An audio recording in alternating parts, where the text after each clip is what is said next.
Pessoal, boa tarde, noite, bem-vindos. Prazer ter vocês aqui. Fiquem à vontade para ligar as câmeras se desejarem, puderem, mas quem não puder também, bem tranquilo, sem maiores problemas. Mas sempre bom ver rostos enquanto a gente conversa. Pessoal, como você sabe, quem está aqui já me conhece pelo menos um pouquinho, né? Sou Márcio Henrique Barbosa, sou psicólogo, sou doutor em psicologia e nessa aula aberta vou falar com vocês sobre terapia baseada em processos.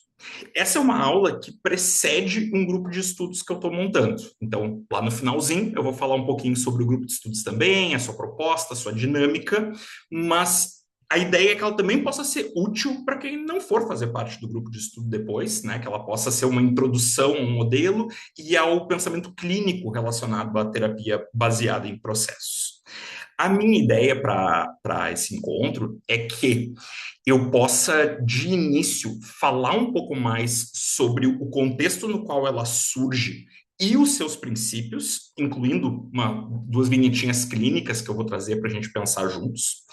E, enquanto eu for fazendo essa apresentação, fiquem à vontade de fazer comentários ou perguntas pelo chat. Eu talvez não consiga pegar todos eles, né, em tempo real, assim, porque vou estar falando aqui, apresentando, e como eu disse, hoje eu vou fazer mais aula mesmo no grupo de estudo, a proposta é um pouco diferente, que eu vou explicar lá no final, mas aqui vai ser um pouco mais aula, um pouco mais expositivo, mas eu pretendo deixar uns minutos no final para responder perguntas.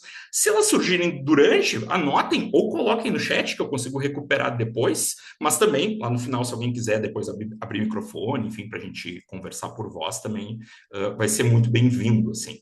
Durante só eu vou pedir que façam por escrito, porque facilita um pouco a minha organização do tempo, se a gente deixar, né, dúvidas, perguntas, comentários para a parte final. Pode ser? Joia. Para hoje, eu preparei uns slides aqui de PowerPoint, vou apresentar para vocês daqui a pouquinho, mas antes de colocá-los, enquanto eu vou ainda recebendo aqui as pessoas que estão chegando, enfim, eu vou começar já a fazer o que eu considero parte da apresentação, né? Mas depois eu mostro ali os slides. Que assim, eu sou formado há 20 anos, né? Trabalho com psicoterapia há 20 anos. E nesse período, eu passei por diferentes etapas da minha carreira. Quando eu estava lá na minha graduação e nos primeiros anos depois da minha formatura, eu trabalhava com terapia cognitivo-comportamental. Desde cedo na minha graduação, eu me interessei por TCC e comecei a estudar e focar nisso. E foi o que eu passei a fazer assim que eu me formei, fui fazer uma especialização em TCC, começar a minha clínica. E eu era um grande entusiasta da PBE, das práticas baseadas em evidências. Foi uma das coisas que me aproximou da TCC, né? Essa ideia de que é importante que a gente pesquise, entenda que tipo de resultado o que a gente está propondo gera, né? Produz nos nossos clientes. E claro, a gente não vai poder pesquisar cliente por cliente, mas ter resultados, né, de pesquisa que estudem um pouco essas populações vai nos ajudar a entender e diferenciar o que funciona do que não funciona. Lá adiante, em 2013, então eu já estava formado aí há uns 8 anos, eu conheci mais a fundo, eu já tinha ouvido falar, mas eu conheci mais a fundo a terapia de aceitação e compromisso. E em 2013 foi quando eu me empolguei e pensei, vou estudar esse troço a fundo. E aí, a gente estava falando de um modelo transdiagnóstico. Uma proposta bem diferente da TCC que eu estudava, ainda que ela seja um tipo de TCC, né? Então ela tem proximidades, mas ela tem algumas diferenciações também. E uma delas é essa, né? É a ideia de que na ACT o que a gente pensa é a gente precisa trabalhar os processos de flexibilidade psicológica, porque é através desse trabalho que a pessoa vai conseguir se comprometer com aquilo que é valoroso para ela. Né?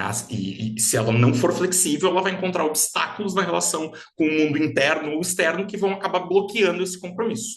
Então, trabalhar a flexibilidade é fundamental. E dentro desse modelo, eu comecei também a me familiarizar mais, eu já conheci um pouco, mas me familiarizar mais também com uma série de críticas ao modelo biomédico que predomina na configuração do DSM que nós temos hoje. E ok, isso foi mudando a forma de fazer a minha clínica e minha forma de pensar os casos que eu atendo e pensar a própria psicoterapia. Mais adiante ainda, eu fui me deparar com a terapia baseada em processos. Agora vou compartilhar aqui com vocês a minha tela.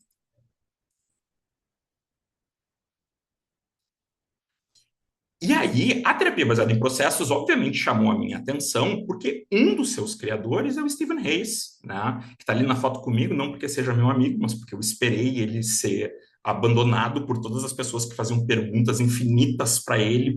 Fui lá com muita vergonha, pedi uma foto, então sempre que eu posso eu mostro a foto para fazer valer a vergonha que eu passei ali, porque eu me sinto muito constrangido de invadir o espaço das pessoas.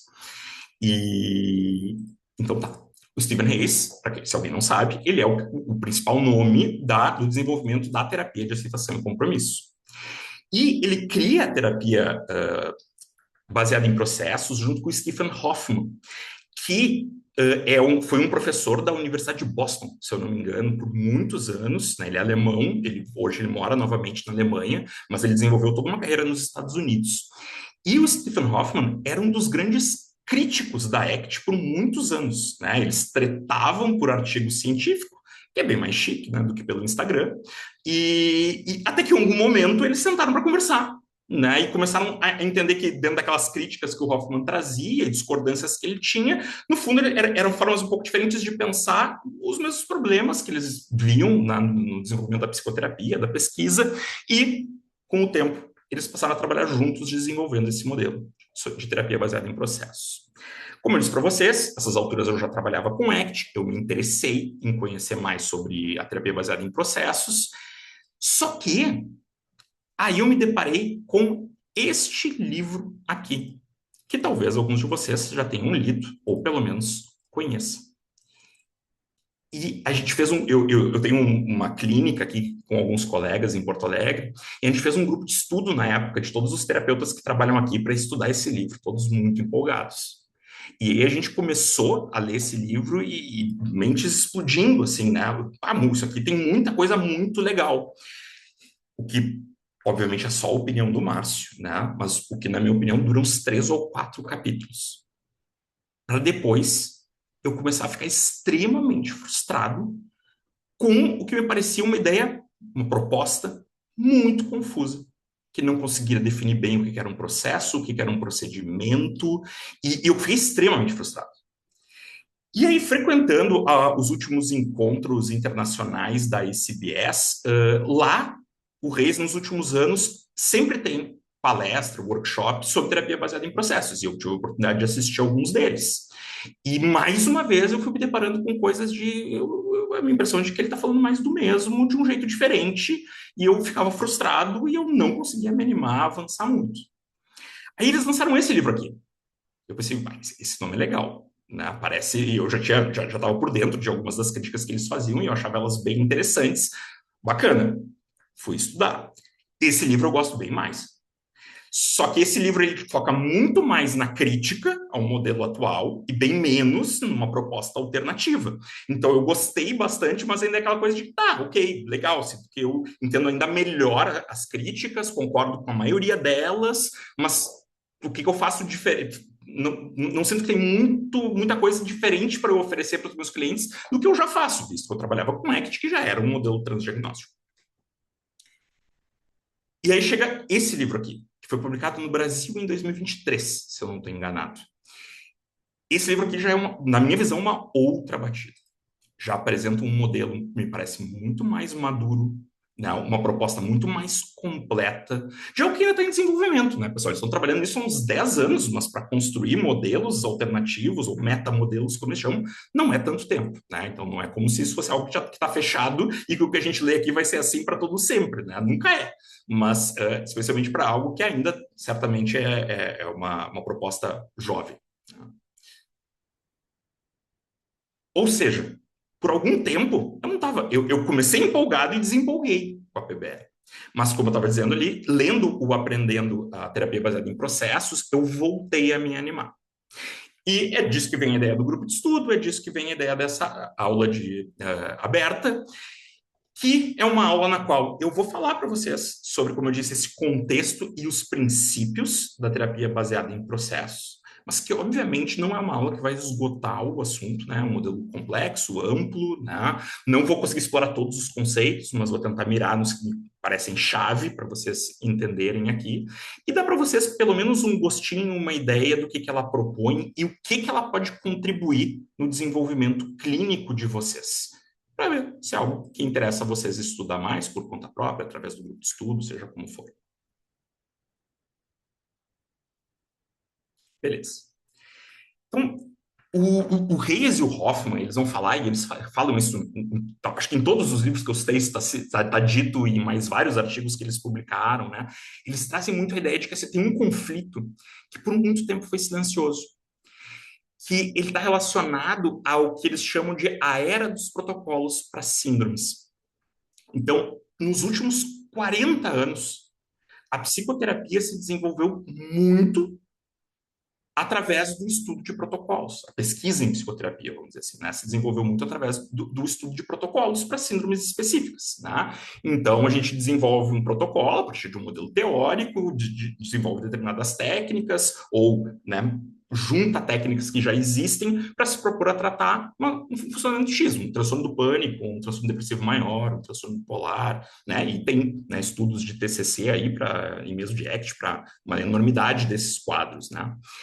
Só que com o tempo, e aí eu posso dizer para vocês que eu sinto que eu vivi um pouco disso, pelo menos dentro da perspectiva brasileira, assim, né? Porque eu comecei a estudar TCC lá no início dos anos 2000, e de novo, meu olho brilhava pensando, né, em tudo que esses protocolos podiam nos dizer.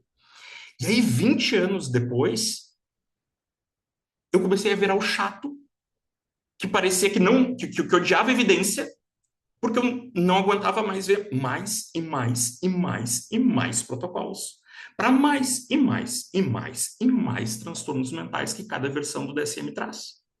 E aí parece que a gente tem que fragmentar tudo, né? Tanto a nossa prática, porque a gente tem que aprender mais e mais e mais protocolos e saber recitar na ponta da língua qual é o padrão ouro para X, Y, Z.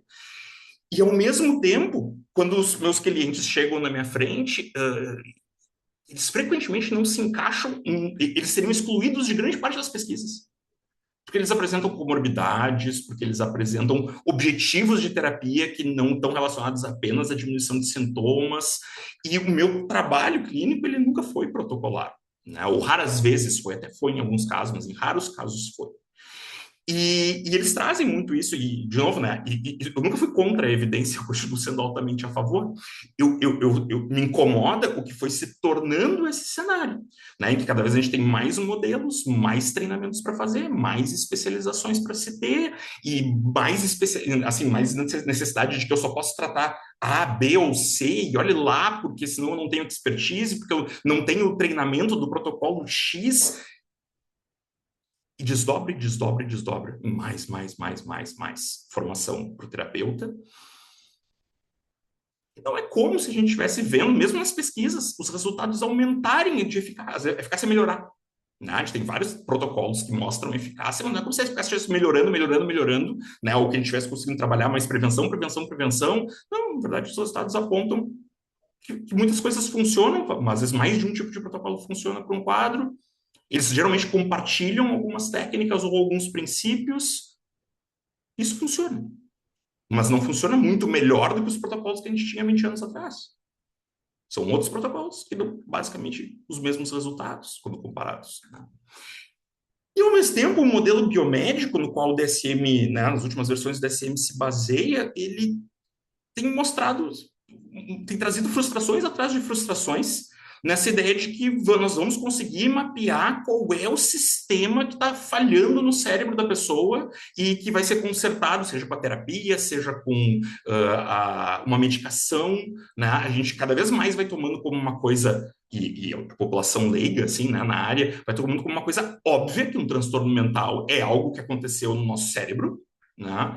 E 50, 60 anos de pesquisa se passaram e não tem biomarcador nenhum, praticamente. Né? E a gente não consegue desenvolver mais do que novas hipóteses. E, obviamente, se alguém que trabalha dentro do modelo vier aqui falar com vocês, vai dizer, tem uma hipótese nova que é altamente empolgante aqui, que talvez a gente encontre um caminho novo. Só que nós já estamos na quinta, na sexta hipótese, e até agora, de novo, continua sendo uma busca que ainda não deu frutos, né? Isso não é uma negação à ideia de que possa existir algo no cérebro ou no corpo da pessoa, mas assim, mas um ceticismo, né, de assumir que é isso, se a gente não tem evidências robustas de que é isso que está acontecendo. Né? E a gente está direcionando toda né, a pesquisa em saúde mental, ou grande parte dela, pelo menos, para tratar algo que a gente nem sabe se está ali ou como está ali. E no fundo, né, a gente muitas vezes a gente trata como se fossem doenças, mas não são doenças, né? Nem o DSM diz que é doença, é transtorno, porque a gente não sabe o mecanismo causal, a gente não entende a etiologia adequadamente, né? E no fundo são síndromes, né? São conjuntos de sintomas. E aí, na PBE, uma das coisas que vai sendo apontada é que ocorre o que se chama de erro ergótico. Tá? A gente vai ter algumas palavras chatas e difíceis aqui, não se preocupem em decorar isso, depois vocês pesquisam se não lembrar, ou posso até compartilhar o material. Mas assim, o que é o erro ergótico? Tá? É algo que o Sidman aponta desde 1976, né? Que é basicamente a ideia de que média não se comporta. Os nossos clientes, sim. Seres humanos se comportam, média não. Qual é o ponto aqui? Né? O estudo dessas populações, através de ensaios clínicos, ele é extremamente útil se a gente estiver trabalhando com uma população homogênea e com processos que são estacionários. Ou seja, a variação deles ao longo do tempo vai ser sempre a mesma. Ela vai ser linear, de certa forma. Né?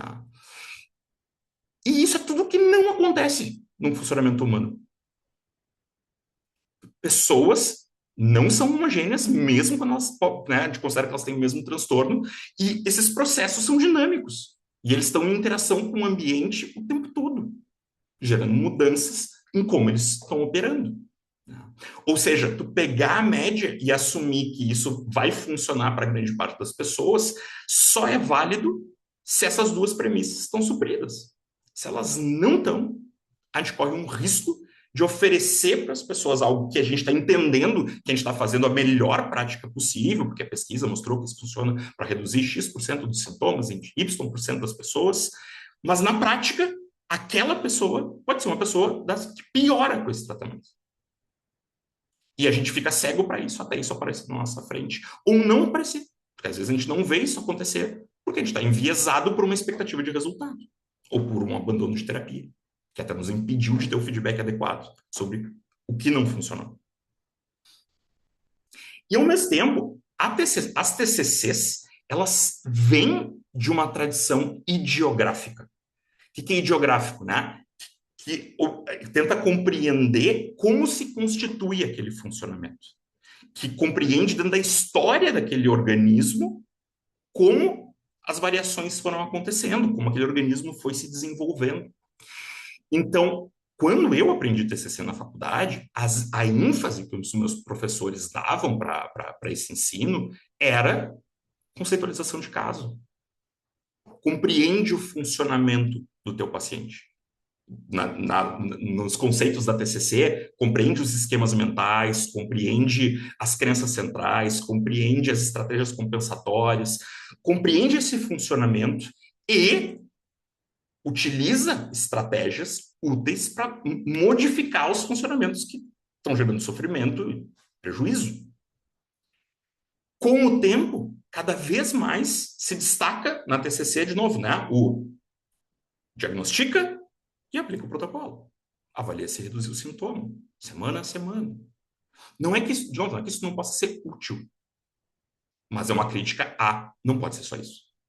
Porque, de novo, a média pode apontar algo que não seja verdadeiro para a maior parte das pessoas. Né? A média pode dizer que reduz sintomas, porque em algumas reduziu muito, mesmo que em mais da metade não tenha reduzido nada. E que um percentual delas tenha piorado. E ainda assim a média pode apontar melhor. Porque algumas pessoas responderam super bem, por exemplo. Né? Óbvio que tem medidas estatísticas para isso, isso não é feito de qualquer jeito, mas mesmo assim, tem uma série de vieses aqui que influenciam a forma como a gente compreende esses resultados.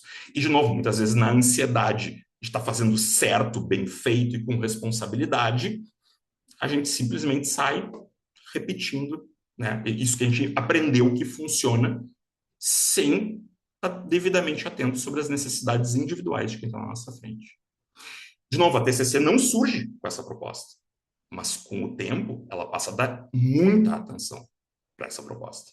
Até porque no modelo de saúde americano, altamente focado em tratamentos através de seguros de saúde, ter essa previsibilidade, ter tratamentos enxutos é extremamente interessante para a seguradora. Claro, tratamentos eficazes são interessantes para os clientes, mas encurtar esse tempo máximo que a gente puder pode estar mais no interesse de quem está cobrindo os custos do que do próprio cliente.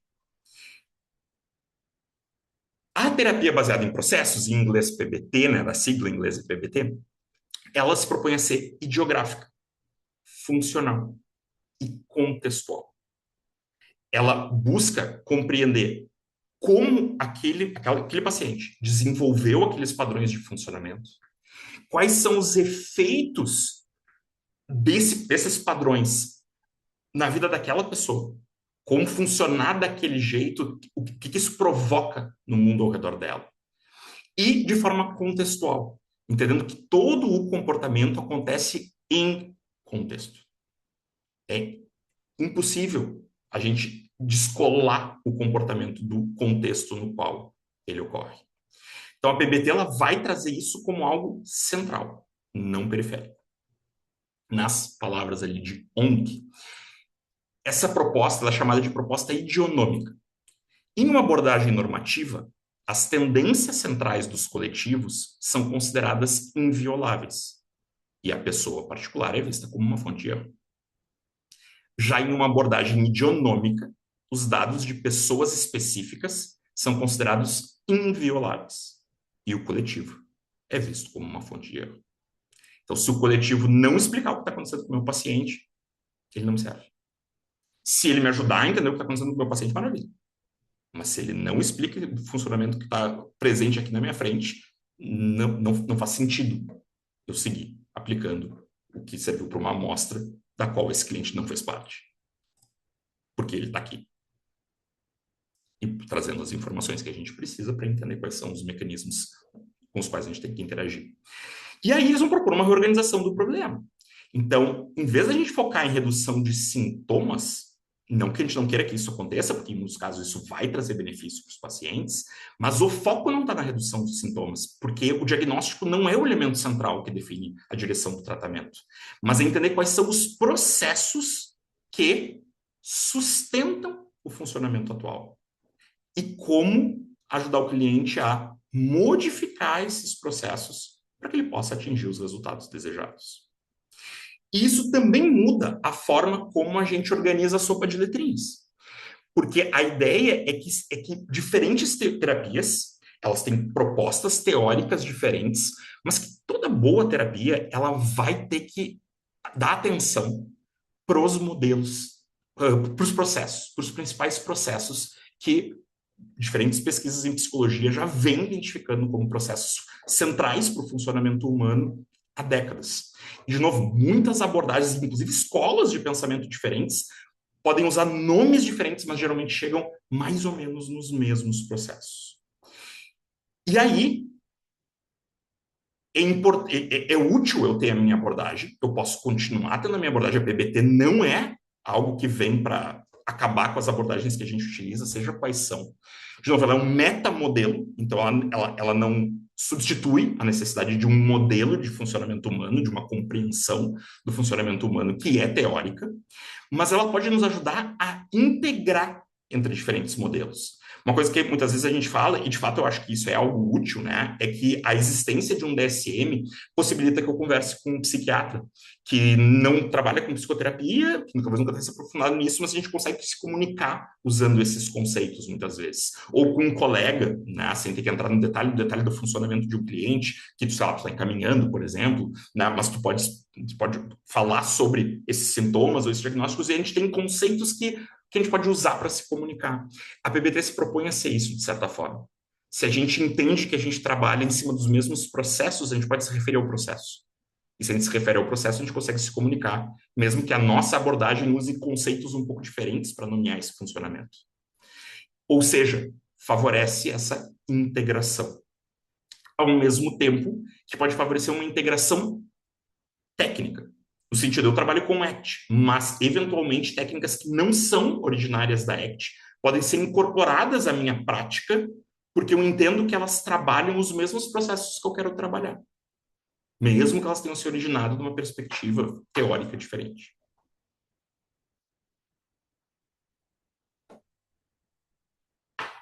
Eu trouxe vinhetas clínicas aqui, bem breve, mas que eu quero compartilhar com vocês. Vamos pensar nesse caso. Eu tenho um cliente, homem, 20 anos. Ele está num episódio depressivo maior, moderado, episódio único.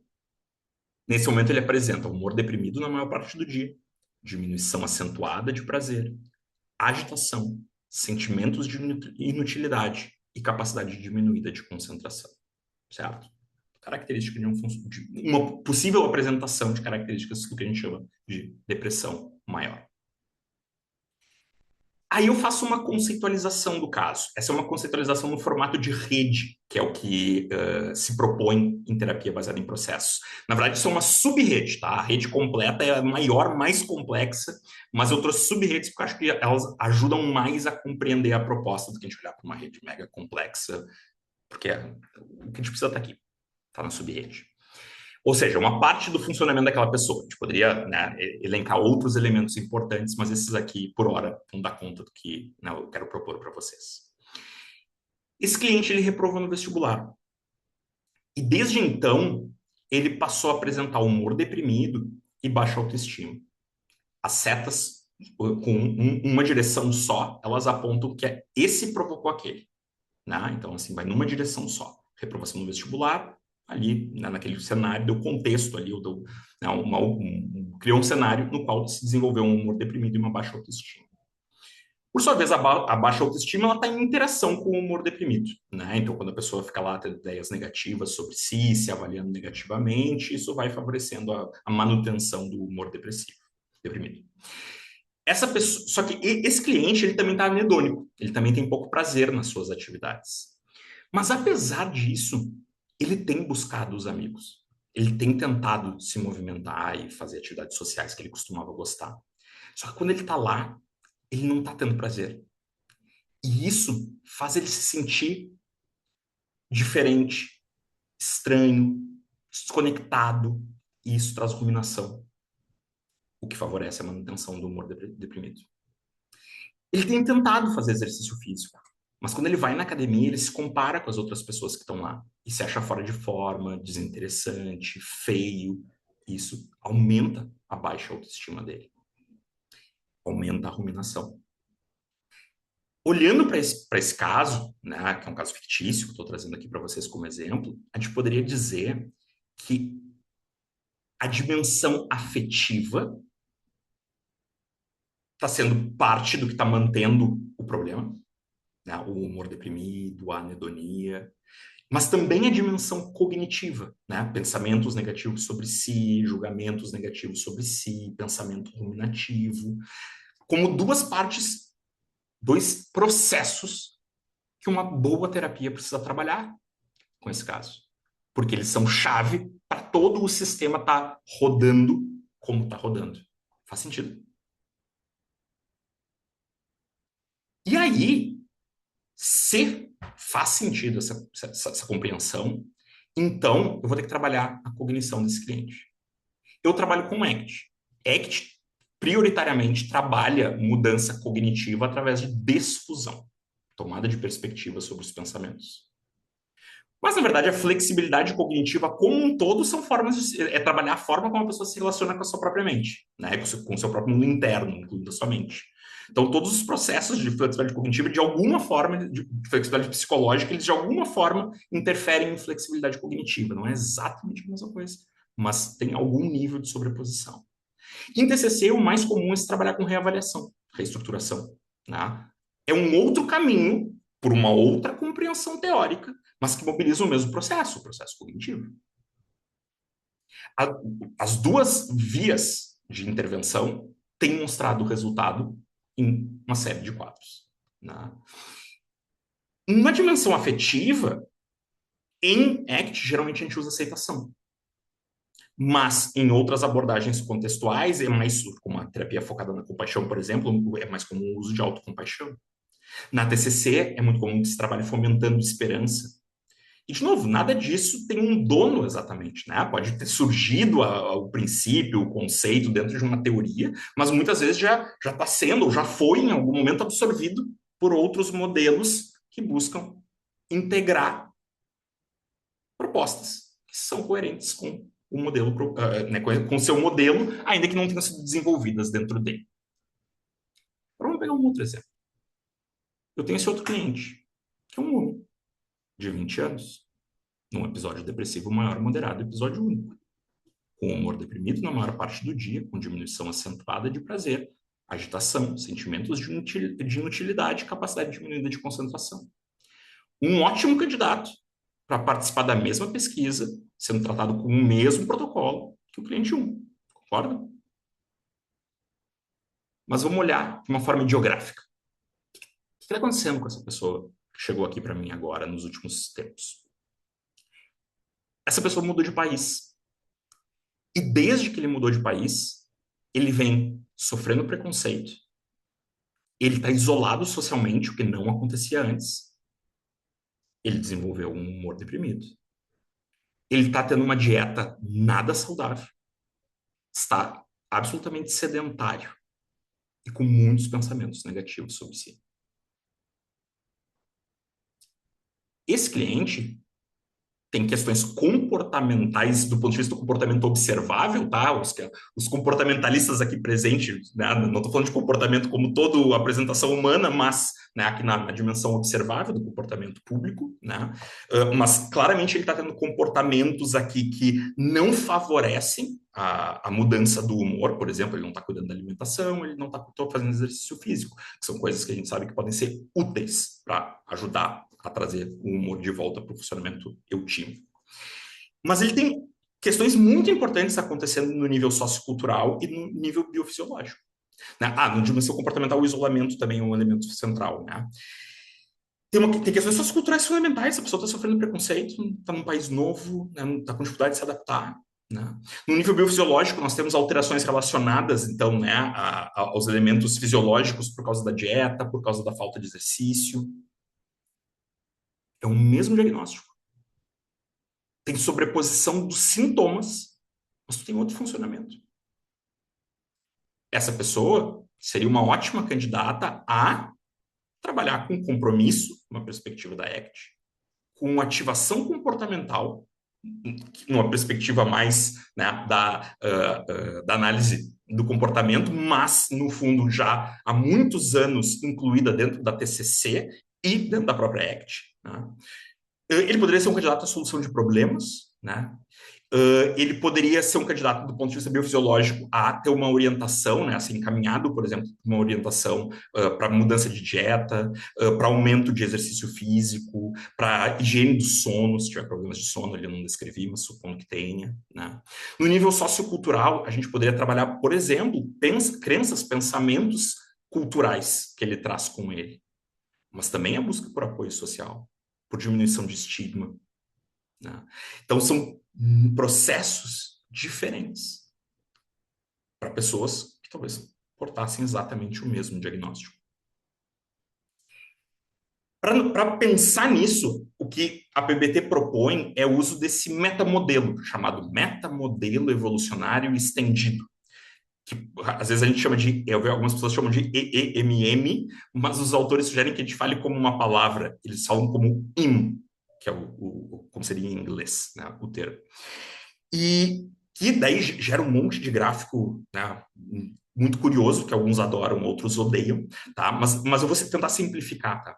Basicamente, a gente está falando aqui, ó, de que em termos de processos, quando os autores foram estudar os processos, o que tem se estudado sobre processos de mudança em psicologia, né, em psicoterapia, que o que tem se encontrado é diferentes modelos de terapia que se mostram eficazes, eles dão atenção a um processo afetivo, a um processo cognitivo, a um processo atencional, por exemplo, mindfulness entraria aqui, né?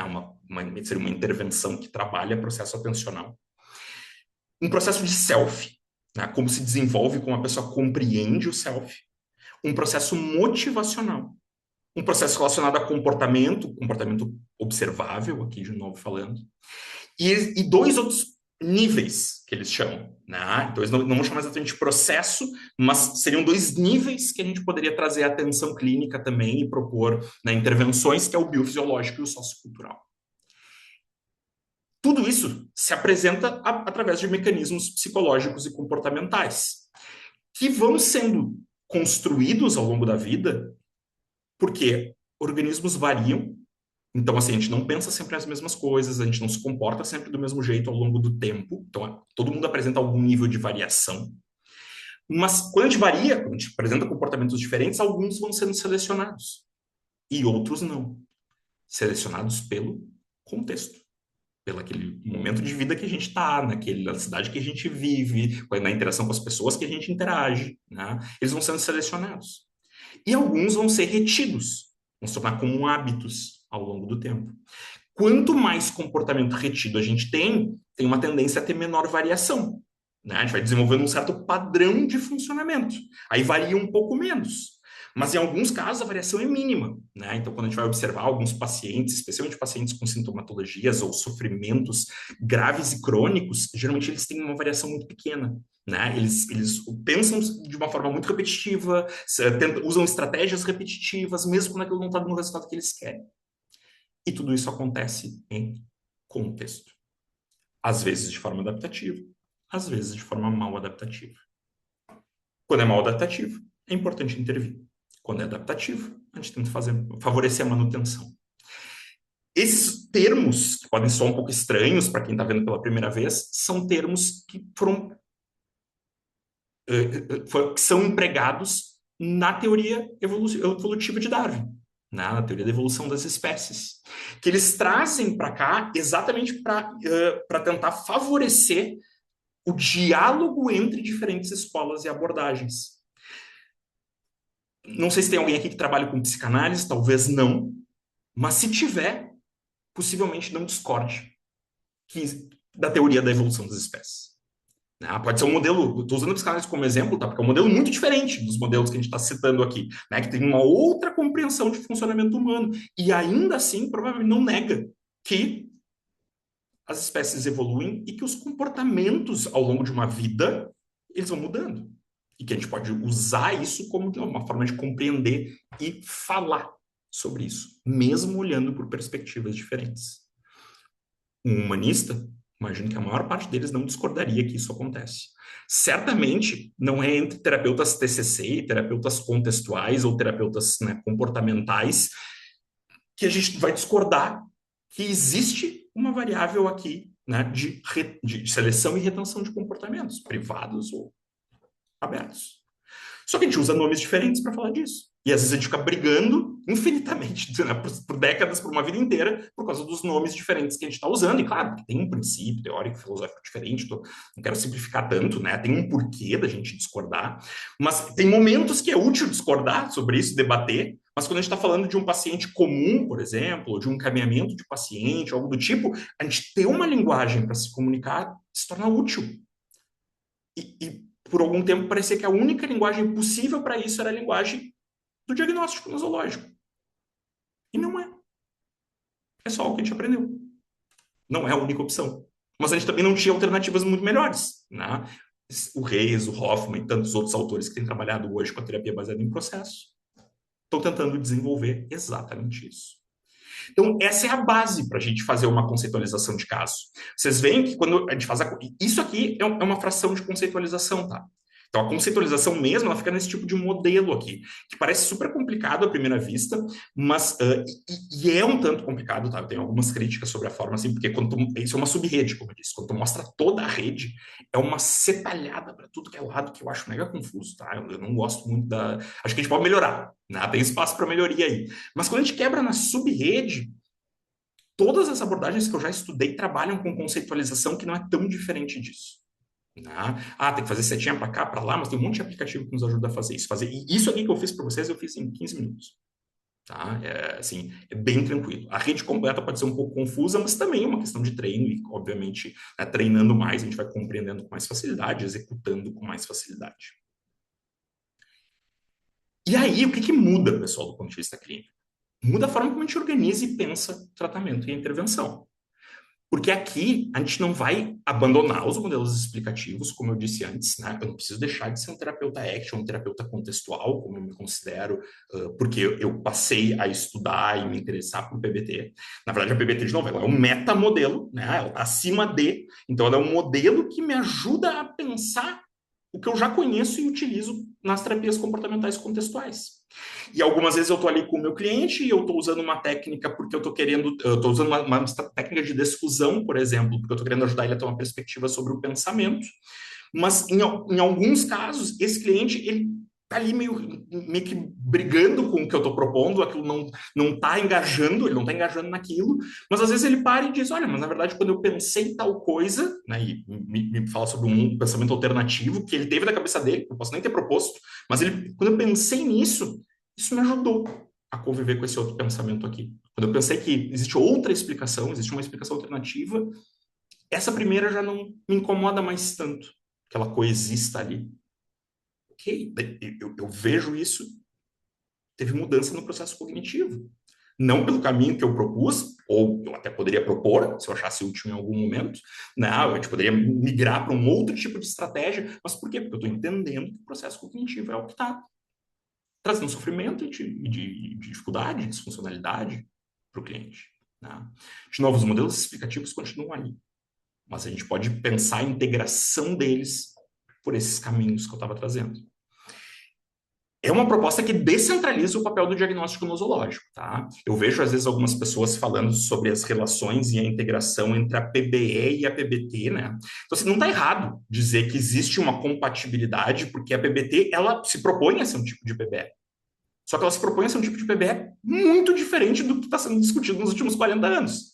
Né? Então, assim, acho que assim, dá para dizer que é compatível, desde que a gente assuma que a gente está mudando a forma como a gente pensa a PBE, porque é isso que os autores escreveram nos livros e nos artigos. Né? É uma outra forma de pensar esse cenário, na qual o diagnóstico nosológico não é o centro da compreensão do funcionamento. Ela valoriza os resultados dos ensaios clínicos randomizados, mas no seu uso modular. Né? Então, a ideia nunca é, um cliente chegou aqui, eu fiz o diagnóstico, vou aplicar o protocolo. Olha, eu entendo que estratégias de exposição à memória traumática é algo que tem se mostrado muito útil para muitas pessoas que têm transtorno de estresse pós-traumático. Essa pessoa que está com um elemento na cognição, né, especificamente na memória, produz muito sofrimento, que é intrusivo, exposição é útil. Como é que eu sei que é útil? Tem um monte de protocolo que identifica que isso é útil. Né? Então, assim, eu vou usar elementos protocolares de forma modular para trabalhar mudanças em processos específicos, e não necessariamente eu tenho que usar aquele protocolo de ponta a ponta. Né? E, principalmente, não significa também que se os sintomas diminuírem, a terapia acabou, porque talvez o cliente tenha ainda outros objetivos. Às vezes, o que a gente precisa é reduzir os sintomas para ajudar o cliente a poder se mover para a direção de vida desejada. É uma proposta que facilita uma integração madura de técnicas, né? E eu andei brincando sobre isso no meu Instagram um tempo atrás, assim, né? Que é a pessoa vai lá, faz 18 especializações para tentar aliviar sua insegurança clínica e achando que vai virar um super-herói e vira um Frankenstein. Né? Porque começa a fazer de tudo um pouco, aprender um monte de técnica, como é que eu integro esse troço, para isso funciona, para aquilo funciona, e eu não consigo fazer apresentar uma compreensão coerente para o meu cliente, às vezes, quando eu começo a pipocar com técnica para tudo que é lado, com compreensão de vários jeitos diferentes, cada pessoa compreende de um jeito, e estudos em processos, fatores comuns, têm indicado que uma compreensão de funcionamento coerente é muito importante para que os clientes melhorem na terapia. Né? E ela facilita, quando se tem se propõe a facilitar a comunicação entre profissionais de diferentes abordagens e até mesmo, né, talvez facilitando no futuro para profissionais de diferentes áreas. Mas como desenvolver esse raciocínio clínico? Primeiro, a gente precisa compreender a teoria. Trouxe aqui, né, uma introdução do que essa teoria vai propor. Mas tem outros conceitos, né, para a gente desenvolver aí a partir da PBT. E a gente vai ter que, se a gente quiser trazer isso para nossa prática clínica, a gente tem que treinar, né? Tem que partir da compreensão para o treino, para a aplicação. E aí, pessoal, pelo menos dentro do tipo de treinamento que eu me proponho a dar, e aí não precisa ser em PBT especificamente, mas em ACT ou TCC, que foram tipos de supervisão e treinamento que eu já dei muitas vezes na minha vida, eu treino pessoas para errar. Né? Não para fazer elas errarem mais, mas para fazerem elas experimentarem um jeito diferente de fazer. Se tu já sabe fazer, tu não precisa de um treinamento. Só precisa ser treinado naquilo que tu ainda não sabe. E se tu for fazer pela primeira vez algo que tu não sabe, que tu nunca fez antes, olha, não sei que vocês sejam muito diferentes de mim, vocês vão errar. E aí a gente troca com o colega, com o supervisor, com o professor, e a gente revisa. E isso é uma nova etapa do treino. A gente aplica de novo. E se errar de novo, a gente vai trocando de novo e assim a gente vai.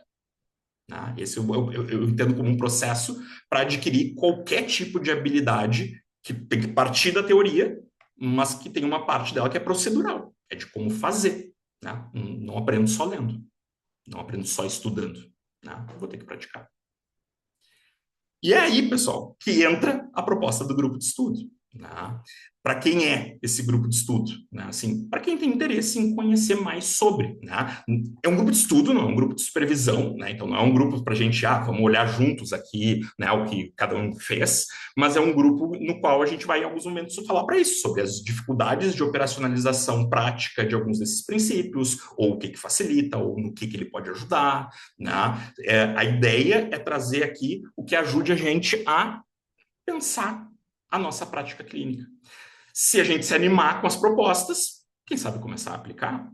Né? Se não, é conhecimento que a gente adquire e, assim como eu, talvez vocês possam não gostar tanto no primeiro momento e se apaixonar depois, ou vocês podem se apaixonar de primeira e já querer experimentar, e aí vocês vão desenvolvendo as habilidades de vocês, atuais ou futuras, se alguém aqui ainda é estudante, enfim, né? Mas conhecendo, assim, e eu acho que isso é super útil.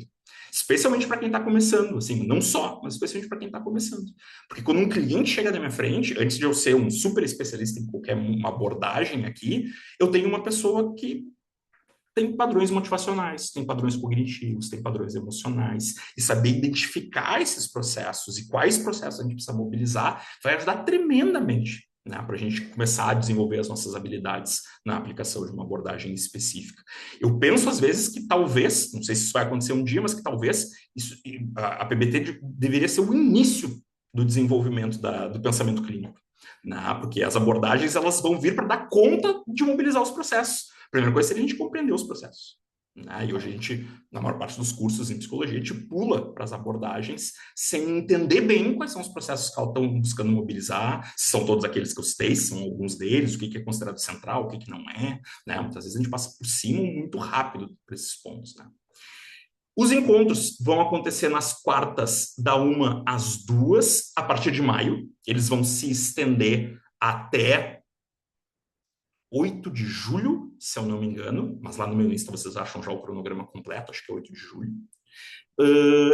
E os encontros eles vão ficar gravados, né? Então, se alguém tem possibilidade no horário eventual ou até contínua, mas tem interesse em aprender mais, uma opção, né? É assistir de forma assíncrona. Claro que isso faz com que perca a dinâmica da interação em tempo real, né? Mas, ao mesmo tempo, né, é totalmente viável ficar a par do que o grupo está desenvolvendo, discutindo, debatendo, através, né, desse formato assíncrono. Assim.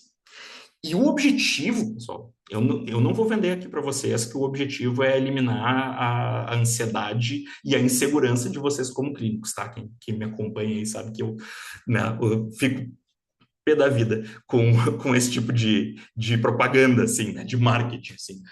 Talvez vocês saiam achando que tem um caminho que possa ser útil.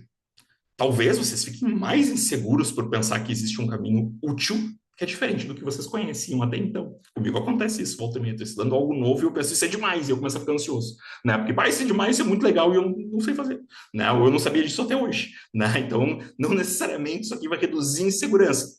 Quem sabe? Se sim, ótimo.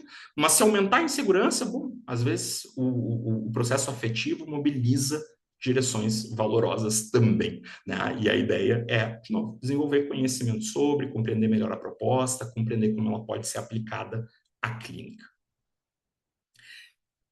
Já estava lá no formulário, para quem acessou, né? O valor de participação nos 10 encontros é de 559, mas eu estou fazendo um valor especial aqui, exclusivamente nesse final de semana, atrelado aqui à aula aberta, mas vou mandar ali depois no grupo de interessados, por 459. De hoje até domingo. Segunda, voltamos ao valor de 559, tá? E tem a possibilidade de parcelar através, daí tem um link e aí tem uma taxa, dependendo do número de parcelas que se coloca, mas é possível parcelar pelo PagSeguro, ou é possível pagar à vista por Pix também. Essas informações eu vou deixar ali depois no grupo de interessados, para quem quiser. Se fez sentido para vocês, ótimo, se inscrevam. Se tiverem alguma dúvida sobre isso, depois vocês podem perguntar agora no final, ou podem me procurar depois para que eu possa ajudar a esclarecer. Se não faz sentido o grupo de estudo, espero que possa ter sido útil e feito sentido essa aula aberta, né, para entender melhor a proposta, para compreender as direções que o Reis, o Hoffman e outros autores dessa área estão desenvolvendo aí nos últimos anos. Aqui são algumas das referências que eu utilizei. Acho que a maioria dessas outras já me segue no Instagram, mas se alguém não segue, sigam lá. Eu vou continuar falando sobre ACT, RFT e PBT, como eu tenho feito nos últimos tempos. E com isso, eu abro aqui uns minutinhos para poder responder a perguntas ou comentários que vocês tenham interesse.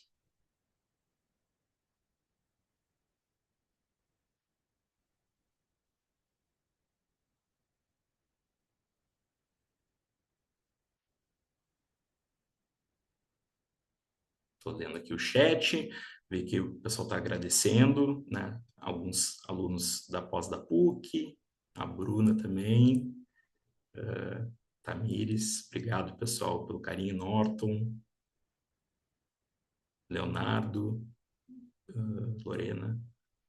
Não vou ler o nome de todo mundo aqui, mas estou bem feliz de, de ver que vocês gostaram dos elogios. Que legal. O link estará no grupo, tá? O formulário já está lá na descrição do grupo, tá? Vocês entrarem ali, vocês já podem preencher o formulário. No formulário explica como fazer o pagamento no valor de 559, tá? Mas eu vou colocar aí, ali na descrição do grupo o link, que daí é um outro link para poder fazer o pagamento por esse valor de 449. E vou deixar a opção do Pix também. E aí, cara, no Pix o valor não está pré-estabelecido, mas daqui até domingo pode ser nesse valor de 449. Segundo, a gente volta para o valor antigo. Pessoal, então, se alguém quiser se animar, perguntar alguma coisa, comentar, fica à vontade. Mas deixa eu aproveitar para só eu fazer uns últimos comentários também enquanto isso, assim, que é como eu disse ali no início, assim, né, quando eu comecei a estudar terapia baseada em processos, eu fui animado e fiquei resistente, né? E assisti, às vezes, algumas falas do Reis sobre isso, como eu tinha comentado, e nem sempre eu achei que tinha algo muito diferente ali. Mas, de fato, esse livro mudou bastante a minha visão, e é por isso que eu estou propondo um grupo de estudos sobre esse. Se vocês leram alguns dos outros e talvez não tenham saído super empolgados, de novo, eu também não tive uma experiência muito diferente. Eu sei que algumas pessoas gostam muito desses livros. E teve vários pontos que me pareceram falhos, incompletos, mas é o que acontece também com o modelo que está em desenvolvimento, né? E acho que fiquei feliz também de me manter suficientemente aberto para continuar olhando para ele e ver que eles estão desenvolvendo. E assim, uma outra coisa que eu gosto de destacar, assim, é que essa visão, ela não é uma visão consensual, tá? Dentro das contextuais, ela é bastante criticada, na verdade, né? Então, assim, o pessoal que trabalha com RFT, por exemplo, né, muitas vezes é mais, não sei se é resistente à palavra, mas, assim, eles têm convicções muito fortes sobre resultados e propostas que ela traz, assim, que é menos afeito à integração, né? E tem alguns autores e alguns clínicos que são muito mais afeitos à ideia de integração. Mas uma coisa que muitas vezes me deixa receoso e com o pé atrás é assim, o que é integrar, né? que é integrar? Integrar é eu usar uma técnica que eu li aqui nesse outro livro, desse outro autor, no meio da terapia que eu estava fazendo, que tinha uma outra lógica. Eu vejo muita gente falando que está usando ACT no consultório, porque, sei lá, porque listou valores com o paciente, né? Mas, assim, bom, se o teu foco não é trabalhar a forma como aquela pessoa se relaciona com o seu mundo interno e externo, por consequência, mas a partir de como... Isso não é ACT, isso é uma técnica. Muitas das técnicas da ACT não foram criadas pelos terapeutas ACT. Foram criadas por terapeutas de outras abordagens, elas foram pegas e incorporadas, né? Então agora eu pego da ACT e jogo em outro lugar de outro. Não, tu só está puxando algo lá da Gestalt terapia, né? Que talvez a gente nem saiba que veio de lá, mas muita coisa veio de lá, né? Assim, só que em ACT ela ganha um outro corpo, porque é uma outra visão filosófica sobre a utilização daquela técnica. E muitos autores constroem isso de uma forma muito legal em várias abordagens. Em TCC, o pessoal faz muito isso, né? Tem muita técnica de TCC que são técnicas comportamentais mais antigas do que a própria TCC e que a TCC incorporou de uma forma coerente com a sua proposta, né? Isso eu chamo de integração madura. Né? E não ficar jogando um monte de técnica na mesa, assim, porque me disseram que isso funciona. Né? Então, assim, e eu acho que a PBT traz um pano de fundo que ajuda a pensar isso de uma forma mais madura, assim, né? Pelo menos é o que tem me animado, né, em continuar os estudos nessa área. A Stefania disse ali que ficou impressionada com a PBT, foi minha primeira vez ouvindo sobre isso e confesso que ficou muito interessado no assunto. Que bom, que legal. Se eu posso repetir o nome do livro a ser estudado, o Lucival perguntou. Claro, claro. É esse aqui, ó, Lucival. Deixa eu voltar lá. É Aprendendo a Terapia Baseada em Processos. Chegar. Ai, esse aqui. Aprendendo a Terapia Baseada em Processos. Hoffman, Reis e Lorschat, os autores. E a Kaisley? Acho que é Kaisley. Adorei, acho que o grupo vai trazer uma luz para quem está saindo da graduação, afinal de tudo, não somos especialistas em nenhuma abordagem, uma visão de um trabalho integrativo para cumprir objetivos clínicos, é isso aí. É isso aí. Essa é a ideia.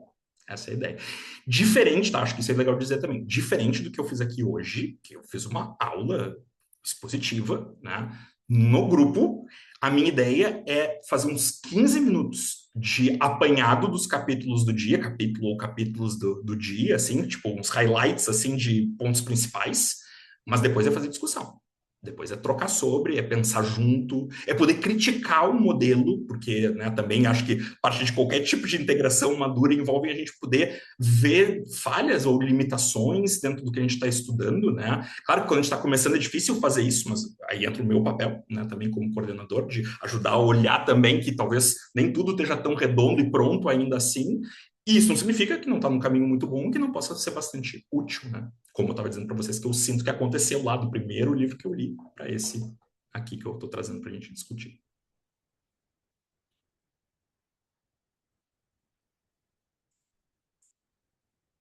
Maravilha.